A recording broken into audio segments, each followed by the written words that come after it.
ټګي ټګي ټګي ناروغه شوم. ډاکټر راته نسخه ولیکله. د نسخې دارو مې ټول وخوړل خو د ګټې پر ځای یې تاوان راته ورساوه. وروسته پوه شوم چې ډاکټر اصلي نه و، په ټګۍ یې له ځان نه ډاکټر جوړ کړی و. بل ډاکټر ته لاړم.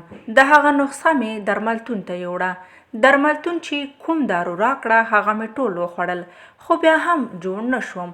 دا ځل ډاکټر اصلي و خو د درملتون په دارو کې ټګي وه.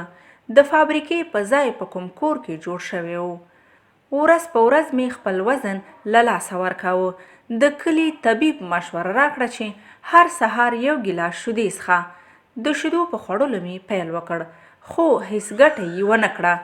وروسته پوه شوم چې په شیدو کې هم ټګي وه. له هغه چا نه چې ما شیدې اخیستې هغه پکې 3 برخې اوبه ګډولې. د ژوند په بیلابیلو برخو کې د انسانانو ټګۍ مې زړه له ژوند نه تور کړ. بازار ته لاړم. ښه ډېر زهر مې واخیستل. د شپې لخوا مې ښه لوی وصیتنامه هم ولیکله او هغه مې د خپل بالښ لاندې خوندي کېښودله. هسې نه چې زما د مرګ په تور په ټګۍ کې سبا بل څوک ونیول شي. بیا مې ښه په آرام زړه له بازاره په خپل لاس راوړي زهر وخوړل. شیبه په شیبه مې د مرګ د راتلو انتظار درلود خو بیا هم مرګ زما په لور رانغی. له څېړنو وروسته پوه شوم چې په زهرو کې هم ټګي شوې وه.